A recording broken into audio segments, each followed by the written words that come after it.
Hey YouTubers, this is Camera Prepper here. Today I'm going to be talking about fire and what fire can do for you. I'm also going to be showing you what I've got in my bag out bag as well as in my stores as well. As I've just said, fire is very important. It's just as important as food and water. If you don't know how to make fire just by a simple lighter, then you need to start to learn now. Because it will keep you safe and it will keep you comfortable in some cold nights ahead. So let's begin. Please remember when you are carrying these tools that you know how to use them efficiently and effectively. It's pointless carrying a flint and steel when you have no idea how to use it. It's not to say that you can practice with it at home or when you are camping, but in a survival situation you do not want to be carrying it rather than having something that you do know how to use. This is vitally important, especially when it comes to if it's a really cold night or you've fallen into a cold river and you need to make fire as quick as possible to stop you from suffering from hypothermia. So make sure that you know how to use every tool that you have in your bag. This is a case of this fire, but many other things as well. So please take note of that as well. So let's begin. I'm going to start off with what I've just mentioned, flint and steel. I will reverse the camera around a little bit as well, so that you can see what I've got on the table just behind me. So let's begin. Right guys, let's begin. I feel like a lemon on this chair right now because I've had to push it all the way down to get to this table. But I'm going to start you off with the basics and work our way up to the more skill set. Bearing in mind obviously the skills that you have, obviously they're a few thousand years old, but it takes a lot of training, so I'm going to show them at the end and work my way out from there. First thing I'm going to show you is, obviously everybody's seen them, as matches. These are waterproof matches, so I'll show you up into the camera if I can get the camera there. These are waterproof matches. Preferably try and get waterproof matches. Normal ones, they can get wet, and if you're trying to make fire in the rain, you'll find that you'll struggle in making a fire if you haven't got waterproof matches. You can get longer ones or short ones like this. It makes no difference. I prefer the longer ones, to be honest, but they still do the same job and still make fire as well. So matches there. So when you carry matches, I always carry a lighter. I do have that in my bag. Again, these are the most simplest things. A big lighter, we've all seen these. These don't throw them away, keep them. If they run out of fuel, there's a little tiny ferro rod inside here that will cause a spark as well, so you can take this apart and you can still make fire without the fuel inside itself. So always keep these. You've got these type of lighters, but you've also got stormproof lighters as well, which let off a real big heat. See, I don't know if you can see it in camera. No, it emits a very blue flame and it's really hot. They're guaranteed to work in any storm. So carry one of these. You can purchase these for, I think they're about £20 now. I don't know how much in US dollars, but you got these type of, they look like a grenade, but I've got two of these. One I carry in my bag and a spare one I got in my storage. So you've got one of these. So that there, I'll put that to the side. Obviously more lighters, always carry them. The next step up, obviously you've got ferro rods. They come all different shapes and sizes. You've got smaller ones there. This one's made by Habilis Bush Tools. It's a fire rod. This one comes apart, so you can buy spare ones online if you so wish. But they come in different sizes, I call different grains as well. So you've got a soft ferro rods, you've got hard, medium, so they react differently to the way you strike. So this is the one I generally carry. I think I got that from Bushcraft Tools.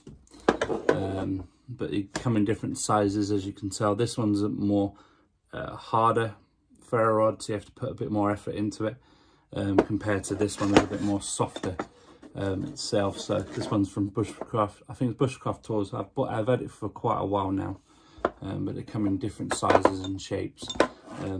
Fancy ones like this, I got this from the Wilderness Gathering as well.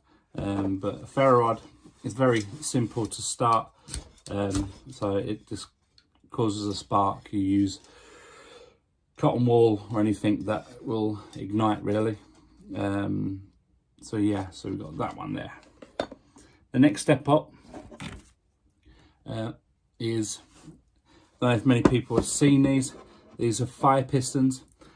I don't carry these in my bag because I'm still yet to get skilled enough to be able to use them in survival, so I'll practice these at home. This one's from Bushcraft Tools, this ferro rod. They're supposed to be one of the leading manufacturers of these, Bushcraft Tools. So the idea is you put some charcoal inside, and then you hit it on something hard, and then it ignites inside, and then you got a bit of charcoal inside that's ignite, and you put it into some tinder, and away you go. But I haven't managed to do that as of yet, so I'm still practicing with that. This one is I got from, I have to say what it is, bushcraftessentials.com. This one, again, price range I haven't got a clue. I couldn't tell you. I've had these for a while now, so I'll put them to the side. Put them on the floor. Right, so there's another lighter as well. This to show you different types and variations of lighters. This is another stormproof one as well. So yeah, right. Again, I don't carry these in my bag as of yet because I'm still practicing, but these are for bow drills.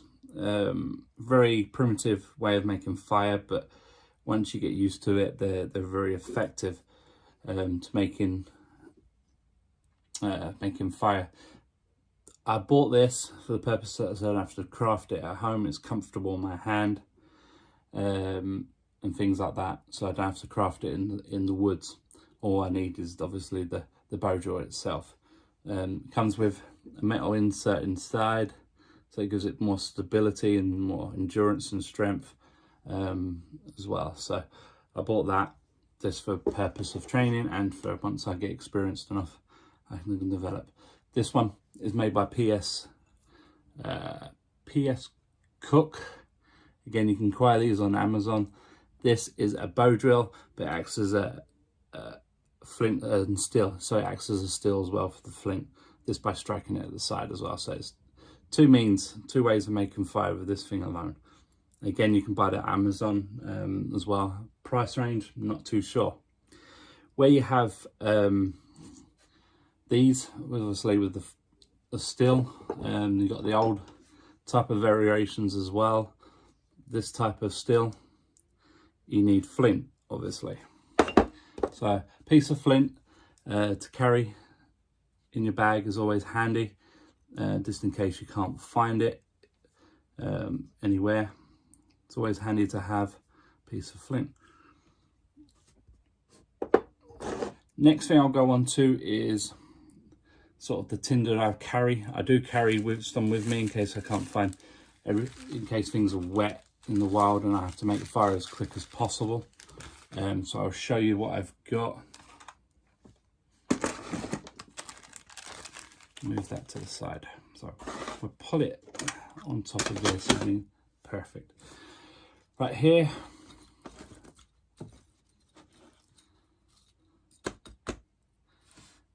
we've got some pine sticks. These are highly flammable, so you just get some shavings and then ignite it with a ferro rod, and it will burn for a considerable amount of time. I carry one, maybe two of these when I'm out and about. So I'll put these to the side. As you can see, this one's pretty worn. When they get to a certain length, I tend to just burn them as is. We have char cloth. Char cloth you can make on your own. You don't have to buy that in store. Any old clothing that you have, make sure it's cotton. You put it in the tin with a hole on top, stick it on a fire, and then once you start to see smoke coming out from the hole, you seal it, and it will turn into char cloth. Char cloth is very combustible. It will ignite with either a ferro rod or a steel, flint and steel as well. That is pretty well they are. So I made these myself, like I said. They're pretty easy to make. You don't have to buy them on Amazon. You can make them yourself. I think this was originally from I think it was an old sock actually. I think I made it from. It has been tested. I have tried it and it does work. So I move that on the floor. Ooh. Next thing I have in here, it doesn't explode, there we go. Right. Again, different types of ways of making fire. I have jute twine here. I have stuff that you get from the dryer. Is it dryer lint? I think it's called. Again, very, very flammable. It does go up pretty fast. Probably it will burn out within probably 15-20 seconds. So you can add Vaseline and things like that to it just to give it an extra burn time. Bit of cotton wool in here as well. I've got a lot of this. When you're out hiking and you come across a farm or anything like that and you see some sheep, I'm not going to say pull it off the sheep because that'd be rather stupid and rather silly, and I'll probably get a kick from the sheep and a shot from the farmer. But sometimes the sheep dispose of this on the floor, or if they're nearby on the fence, they tend to rub on the fence.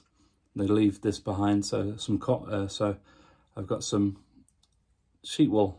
Again, put Vaseline on it. It will stay ignited for a very, very long time. It'll probably up to a minute, so it's plenty of time to start your own fire. So yeah, so I've got plenty of that in there. So away we go. So I'll just seal that back up so we don't lose any of it because it goes everywhere.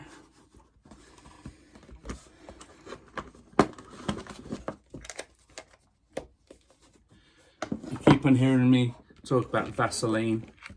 Obviously, Vaseline, very versatile. Obviously, it's good for making fires with, but it's also good for other properties as well. It's for medical purposes and for chapped lips and for cuts and things like that. Is very good. So always have a tub of Vaseline in your bag, no matter what. So yeah, you can buy things like fire dragons or hexi blocks as well for cooking. I tend to use these as well as cooking. I tend to make fire with them as well. Beware that fire dragon, from previous experiences, once ignited, they do turn into a liquid. So if you have a fire that's not sealed in, this liquid will run and cause fire somewhere elsewhere. So if you're not if you're not monitoring it and keeping an eye on it, it can be a very bad thing. First time I did that, I had liquid drop below my wood stove and obviously ignited the ground, which is very silly of me. So be warned of that. It does turn into a liquid, and the liquid is flammable as well. As I said, hexi blocks you can have as well. They're the old army type as well. I haven't got any of them at this time because I've run out of them. I need to buy more. But that is everything I have in my possessions. Again, like I said, Some of this is in storage. Some of this comes with me in bags, in my bag bag, or any bags that I carry as well. So for instance, I carry one of these. Obviously I carry my ferro rods, I carry my lighter, and I also carry one stick and probably the cotton wool and things like that, and the Vaseline. That's all I carry in my gear. That's all I need to start a fire. So bearing in mind, you don't have to carry everything of this. Carry a minimum of 3 items, 2 at most. So yes. So only carry what, so just remember what I said at the start, only carry what you can use in a survival situation. If you feel that you can't use a flint and steel, do not take it. Only take what you can use. I hope you found this video informative. Please put any comments below, any other ways of making fire itself. Obviously you got hand drills, you got bow drills like I mentioned. There's many other ways of making fire as well. You have a 9-volt battery you can make a fire with as well. So yeah, so just list anything below that you can make a fire with. So hope you enjoyed this video. Please leave a comment below. That'd be greatly appreciated. I love listening to you guys. Until I see you again, this is Camera Prepper out.